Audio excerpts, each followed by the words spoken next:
మంచు విష్ణు నటించిన భక్త కన్నప్పపై వివాదం నెలకొంది. తమ మనోభావాలు దెబ్బతిన్నాయంటూ బ్రాహ్మణ సమాజం నిరసన వ్యక్తం చేసింది. భక్త కన్నప్ప సినిమా ప్రీ లాంచ్ గుంటూరులో జరగనుంది. దీనికోసం ఎక్కడికక్కడ పోస్టర్లు, కటౌట్లు వెళ్తాయి.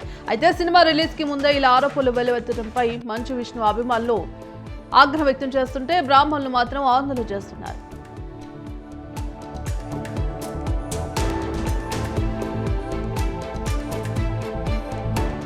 పల్నాడు జిల్లా వినుకొండ మండలం ఏనుగుపాలెంలో జేజేఎం పథకం కింద 71 లక్షల నిధులతో ఇంటింటికి కుళాయిలు ఏర్పాటు చేసే కార్యక్రమానికి ప్రభుత్వ చీఫ్ విప్ జీవి ఆంజనేయులు శంకుస్థాపన చేశారు. ప్రతి ఇంటికి సురక్షితమైన తాగునీరు అందించాలనే లక్ష్యంతో ప్రభుత్వం జల్ జీవన్ మిషన్ పథకాన్ని అమలు చేస్తుందని ఆయన తెలిపారు.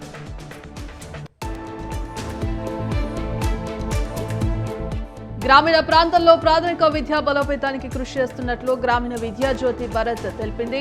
విద్య వ్యాపారమవుతున్న వేళ ప్రాథమిక విద్య నిర్లక్ష్యానికి గురి కావద్దని ఈ కార్యక్రమాన్ని శ్రీకారం చుట్టామన్నారు బీబీబీ డైరెక్టర్ శ్రీనివాస్.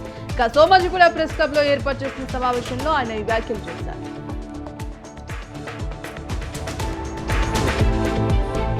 అమరావతిపై విషయం సింబేలా వ్యాఖ్యలు చేసిన కృష్ణంరాజుపై చట్టపరమైన చర్యలు తీసుకోవాలన్నారు. పరుష పదార్థాలను వినియోగించినందుకు బేషరతుగా క్షమాపణ చెప్పాలని ఎన్టీఆర్ జిల్లా తెలుగు మహిళా అధ్యక్షురాలు చెన్నుపాటి ఉషారాణి తెలిపారు.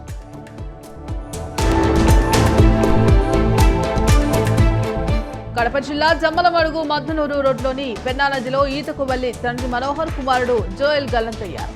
గజ ఈతగాల సహాయంతో గాలింపు చర్యలు చేపట్టిన పోలీసులు మొదట కుమారుని, తర్వాత కొడుకు మృతదేహాలను బయటకు తీశారు. ఒకేసారి భర్తను, కొడుకును పోగొట్టుకున్న మహిళ రోధించిన తీరు స్థానికుల హృదయాలను కలిచివేసింది. మాచల నియోజకవర్గానికి పట్టిన పీడ, రాజకీయ విద్రోహ శక్తి మాజీ ఎమ్మెల్యే పిన్నెల్లి రామకృష్ణారెడ్డి అని ఎమ్మెల్యే జూలకంటి బ్రహ్మానందరెడ్డి ధ్వజమెత్తారు. జంట హత్యల కేసులో ఎంతటి వారున్నా వదిలే ప్రసక్తి లేదన్నారు. పచ్చనిపల్లెల్లో పిన్నెల్లి సోదరులు కాలుష్యాన్ని సృష్టించి విషబీజాలను నాటుతున్నారని ఆగ్రహం వ్యక్తం చేశారు. కోబట్టి రాజకీయాలు మానుకుంటే తగిన మూల్యం చెల్లించుకుంటారని పిన్నెల్లి సోదరులను ఉద్దేశించి ఎమ్మెల్యే జూలకంటి హెచ్చరించారు.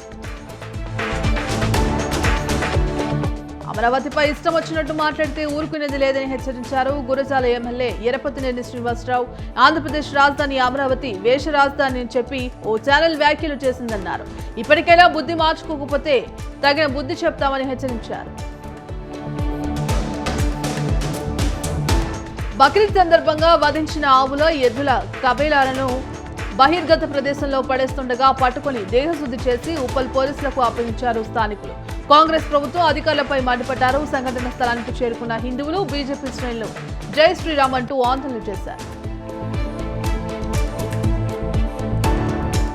ఉచ్చ నీచాలు మరిచి అమరావతి మహిళలపై వ్యాఖ్యలు చేయటం వైసీపీ సంస్కృతికి నిదర్శనమని తెలుగు మహిళా జిల్లా అధ్యక్షురాలు తలసిల్ల స్వర్ణలత అన్నారు.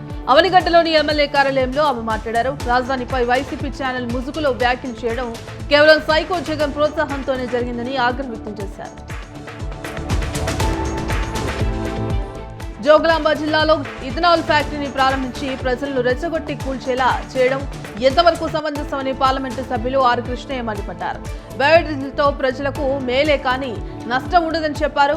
బయోడీజిల్ అంటే జొన్నలు, గోధుమలు, వరి పొట్టుతో పాటు వ్యవసాయ పంటలతో డీజిల్ ని ఉత్పత్తిని చేస్తారని అన్నారు.